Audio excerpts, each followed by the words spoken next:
DW Africa Link. I wish I never had to stress about money. You probably feel the same, right? I mean, imagine having more than enough money to do whatever you want. You know, before recording this, I checked my bank account, and let's just say I'm not on Africa's rich list. Far from that.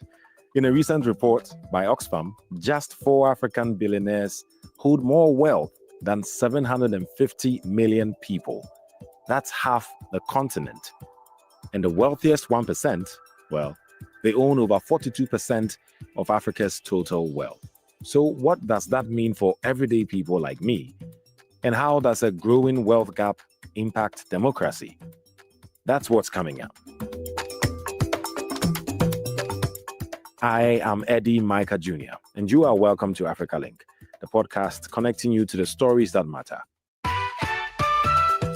Africa Link, every weekday here on DW. Now, back in 2000, Africa had 0 billionaires. Fast forward to 2025, there are 23. I'm sure you're curious about the top 4. So here they are. Aliko Dangote from Nigeria leads the pack, dealing in cement and oil. Johann Rupert from South Africa deals in luxury goods. Also from South Africa is Nicky Oppenheimer, who loves his diamonds. And Nassef Sawiris from Egypt is into construction. Now together, they are worth over $57 billion, more than half the continent's population combined. Yet, 23 of the world's most unequal countries are in Africa. So what's really going on? For more on this, let me bring in Kwesi Obing, who is the Accountable and Inclusive Governance Lead for Oxfam in Africa. Also joining me is Olisa Chukwuma, DW correspondent in Lagos, Nigeria. Hello, gentlemen. Welcome to Africa Link. Kwesi, your outfit Oxfam did the research. What surprised you most about the findings? Well, thanks very much for this discussion. To start with, this report is not about poverty porn, far from it. What this report is seeking to establish and also to point out is that African governments have demonstrated a lack of commitment to tackling inequality. No one is blaming billionaires.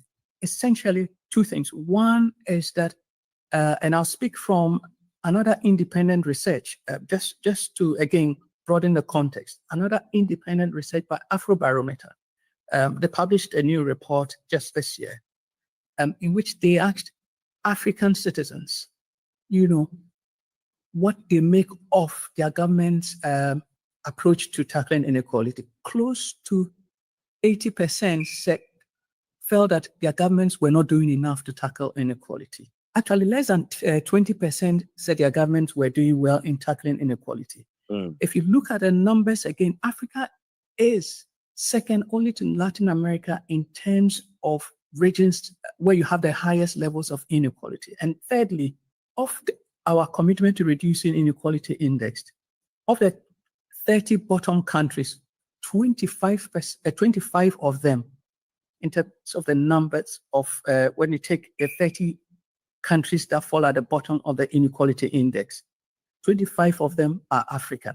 What that tells you is that our government have basically shifted the cost of social protection and basic services onto the poorest amongst their citizens, and basically have left the richest amongst them, who are more able to contribute more scot-free. Essentially, the point I'm trying to make is that we're not against, in fact, we want Africa to grow more wealthy people. What we don't want is a situation where the poorest amongst us are having to carry everybody, including the richest amongst us, along, as free riders. That can't happen, and it has implications for social cohesion. Right. It has implications for our democratic experimentation, and it has impact on real lives. It's not just simply numbers. These are numbers that have faces to them in many countries on the continent, frankly. Once the breadwinner is down with a bout of malaria, that family is unlikely to have a meal that day.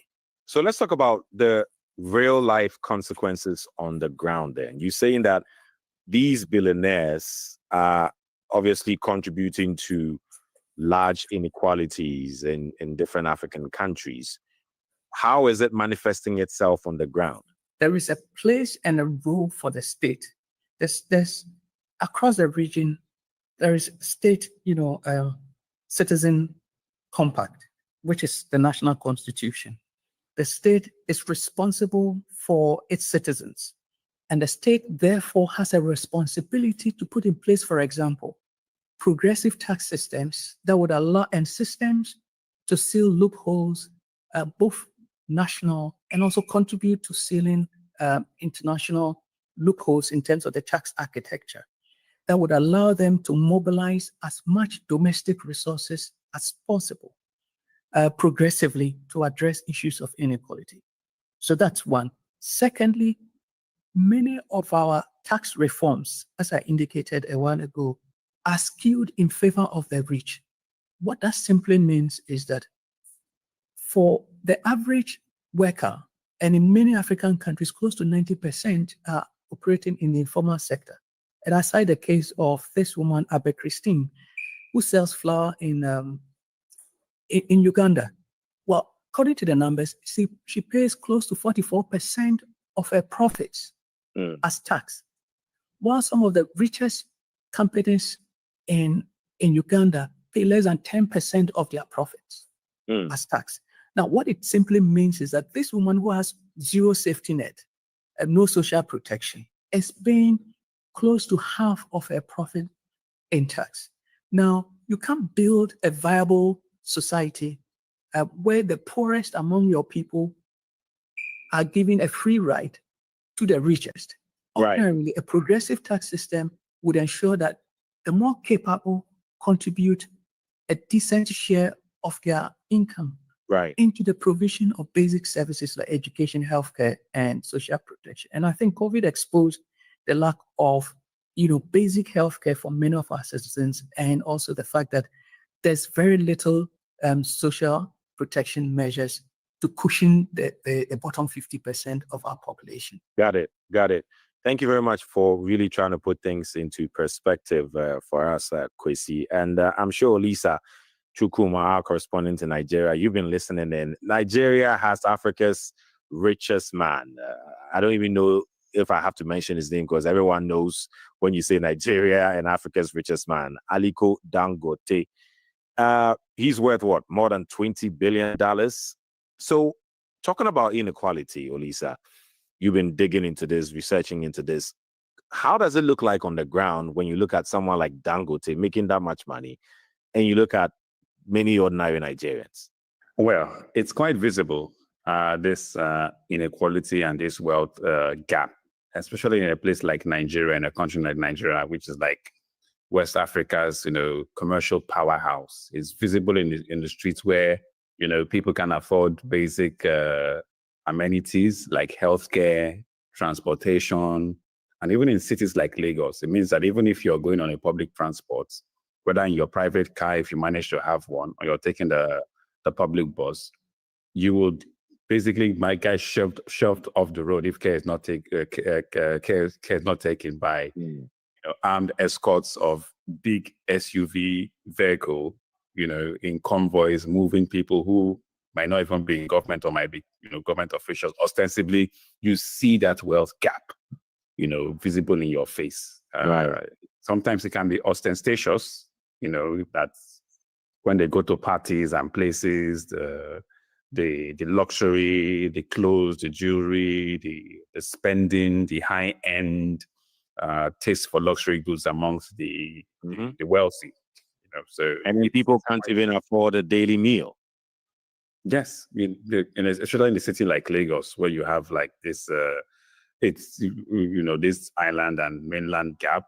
Even within the same communities, there are people, and there's no middle class. They've talked about the recent new regime removal of subsidy, which scripts about the middle class. So there is basically it's either you're poor or you are in the 1% of the 1%. So everybody wants to be amongst the 1% of the 1%. What's for me interesting, Olisa, before I get back to Kwesi Opim, because there's some very interesting questions I want to get answers to, Kwesi. So please stand by. I'm going to come to you in a bit. But Olisa, across the continent, and Nigeria, I dare say, especially, there's some sort of respect that is given to very rich people because, they can splash the cash, they can, tip you and all of that. Is that the sense you get still in the country, or are we having more and more young people somehow dislike the ultra wealthy and expect them to pay their fair share of taxes, for instance? Dislike? Of course, no way. If there's anything about Nigerian society, especially when it comes to the wealth, the haves and the have-nots, the have-nots want to be amongst the haves. They too, it's almost like, even for the young people, there is this aspiration for wealth. They clamor for wealth. So some people might describe it as a crass materialism, because it's almost just like Kwesi talked about. There's very little safety net in terms of public services, well-funded, education well-funded. So the only way is to make it. When you make it, then you can talk about, any other thing. But if you don't make it, then it's almost like if you've not even arrived in the first place. So people don't really roll their eyes at wealthy people. They want to get close to them.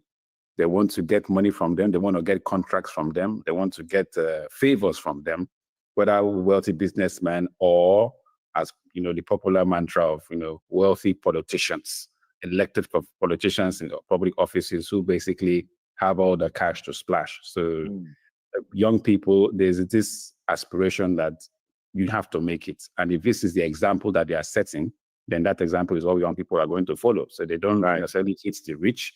They want to be the rich themselves. That's it. Right. It seems young people are just idolizing these wealthy people. Olisa himself wants to be rich. And I'm not sure how long that's going to take Olisa to get to that level of wealth. But the dream is to be rich. Many young people want to be rich. And they look at these wealthy people as role models. And talking about these wealthy African billionaires, Kwesi, looks like they are increasing, right? I mean, how did Africa go from 0 billionaires to what? 23 in just a quarter century? That's like in 25 years, we moved from 0 to 23 billionaires. How did that happen, Kwesi? We want Africans to grow rich. We want the continent and the population to create wealth. African countries collect, for every dollar that African countries, for example, collect from personal income tax and wealth taxes, nearly 3% is mobilized on average from inequality exacerbating taxes like VAT. What it simply means is that the poor, again, because VAT is a consumption tax and it's punitive to the poor as opposed to the rich. And taxes on wealth in Africa have fallen by nearly a quarter since 2012. While payroll taxes, and who are the ones who pay taxes on their income? The average worker, and VAT have increased. What it simply tells you is that somehow we've reduced our taxes, collect tax, tax revenues mobilized from the rich, and shifted the burden to the bottom 50%. That is, so it's not really that we think that we should blame the rich. The rich are taking advantage of the gaps, and it's a responsibility of the state to close those gaps and reform the tax system that would allow them to actually mobilize resources and invest them in public spending that would boost our economic growth. In fact, you said Olise wants to be rich. It's absolutely okay for him to desire and to have that aspiration. So African governments, on the average, have cut back the share of budgets going into public spending. That basically means budget going into issues like healthcare, education, and social protection. During COVID, we saw a remarkable improvement and investment in public services. Since COVID, up to 70 in countries, when we look at the numbers, 79% of our countries are basically backtracked on progressive taxation. Mm. What it simply means is that they are taking more from the poor as opposed to the rich. And up to 89 have actually also regressed or moved back on labor rights, and including minimum wages.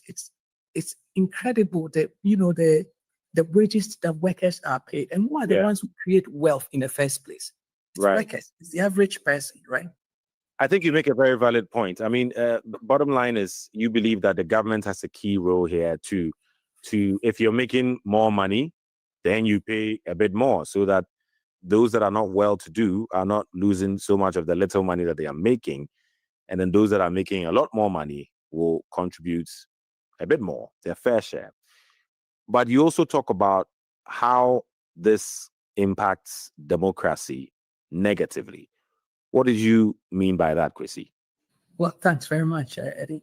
Well, essentially what I mean is that from empirical data, from not just simply Oxfam, but then also from institutions like the IMF and the World Bank and the OECD and the World Economic Forum. When inequality rises or widens beyond a certain stage, a certain level, it has impact on democracy, on the economy, and on people. And I give you a couple of examples. One, empirically, a certain level of inequality depresses, actually impacts negatively on economic growth.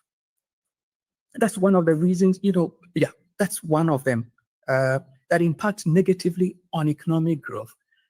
And also, unequal societies are known to be more violent, less secure, and people are less happy. And also, what it means is that when you have an extreme concentration of wealth in a tiny or few hands, what it simply means is that there is a capture of the policy-making space in these countries. And so you can see it across the country. A tiny few basically control the policy-making machine in these countries. So it's important for us to demystify this whole issue around the wealth that a tiny minority control in these countries. It has implications on the governance system. And as I indicated earlier, close to 80% of African citizens think that their governments are not doing enough. Right. What it means is that at some point, these citizens are going to take the law into their own hands, and implications on our attempt at institutionalizing constitutional democracy. Right. Really, really good info you're sharing with us, Kwesi. Thanks for that. Olisa, let us know if the government, Nigeria's government, is trying in any way to try to let billionaires in the country pay their fair share, or is it business as usual? Nothing is changing? Well, it has been business as usual for a very long time. But when this current administration, we just correctly had this new tax law reforms that was brought in by the Tinubu administration just a couple of weeks ago. And it's been praised by many experts in the finance and tax sector that this might be a good thing going forward in terms of growing Nigeria's tax nets and targeting the higher income earners and especially those to contribute their own fair share, and even really harmonizing Nigeria's tax culture, which for a lot of years has been really, really dormant, many experts will say. But apart from that, it's pretty much, as you were, in terms of the rich and the powerful, pretty much doing what they like and what they can get away with. We know that apart from the top businessmen who, you can trace where their wealth comes from. The ostentatious wealth you see in society and high society, many come from, public officials. The kind of vehicles they ride, the kind of attires they have, the kind of luxury brands they wear, the kind of security escorts and attaches that they have. It's almost like if the rest of the country is bound to the Philistines. This is a country with high insecurity, not just in the north, but also in places like the southeast. And you find when these politicians or their cronies travel to places or people who have money, you just see armed vehicles, and they are not policing. Right. Basically protecting an SUV. What about the little people on the streets? Who is going to protect them? They are left to their own travel. So apart from the tax announcements, very little has been done, because the order is, get rich how you can, and being that 1% of the 1%, as they say here. Right. Thanks, Lisa. Final words to you, Kwesi Obeng. In your report, you mentioned that some countries have, quote, fairer economies, so inequality is not that wide a gap. You talked about countries like Morocco, South Africa, Seychelles. What have they done right to avoid such wild inequality? There are some countries that are definitely making some progress. But just to underline this quickly by pointing out that African tax systems are nearly 3 times less effective at redistributing income away from the richest 1% than the global average. So again, what we're talking about is that, and again, just simply taxing the richest 1%, an additional, I'm talking of taxing just the 1%, richest 1%, an additional just 10% on their kind of income, and 1% on their wealth. It's enough to raise close to $66 billion annually. And this is enough to provide free quality education for all African kids, as well as electricity for the population, and indeed even an additional $2 billion to invest in other areas of society. Right. You're right. There are a couple of countries that are doing a few things right. So if you take a country like Morocco raises close to 1.5% of its GDP from taxation of property, which is wealth, right? In South Africa, taxation of property is about 1.2% of the country's GDP. Now, from our numbers, if every African country kind of matched up Morocco's efforts, and as I indicated earlier, it is not safe for even the richest. Of course, it's not healthy for the poor, because it undermines our country's economy's ability to grow and expand and create more jobs for young people. It undermines our democratic institutions. It also undermines public confidence and personal security and safety in all of our countries. And so I think it is important that we take the issue of fixing inequality or tackling inequality seriously, because we need to bridge this gap and not overload the poorest percentage of our population with the cost of all the public services that we all, both rich and poor, enjoy in our societies. Right. Thank you very much, both of you. Kwesi Obeng, he is the Accountable and Inclusive Governance Lead for Oxfam in Africa. Thank you very much. Also, Olisa Chukwuma, he is DW correspondent in Lagos, Nigeria. For most Africans, inequality isn't just a statistic. It's a daily reality. It's the mother who can't afford to send her children to school, the young graduate struggling to find a job, the farmer unable to afford basic health care, and the entrepreneur facing high taxes while the wealthy remain largely untaxed. The system feels rigged, favoring elites and big corporations. Women bear the brunt as they face the world's widest gender wealth gap. Oxfam says unfair tax policies exacerbate the issue, such as VAT, value-added tax, which disproportionately affects the poor, while the wealthy are largely untaxed. Democracy also suffers. When money speaks loudest, ordinary voices get drowned out. Experts say bold reforms are the only way forward to a fairer future. A suggested 1% wealth tax and a 10% increase in income tax will generate $66 billion annually to help close these gaps. So, what do you think? Share your thoughts with us on our Facebook page, DW Africa. We want to hear your stories, your experiences, and your ideas for change. Listen to us on Spotify or wherever you get your podcast from. Don't forget to click follow and subscribe to our DW Africa YouTube channel so you never miss an episode. This show was co-produced and edited by Isaac Mugabe, and I am Eddie Micah Jr. Thanks for listening. Now, let me go check my bank account again. DW. Made for minds.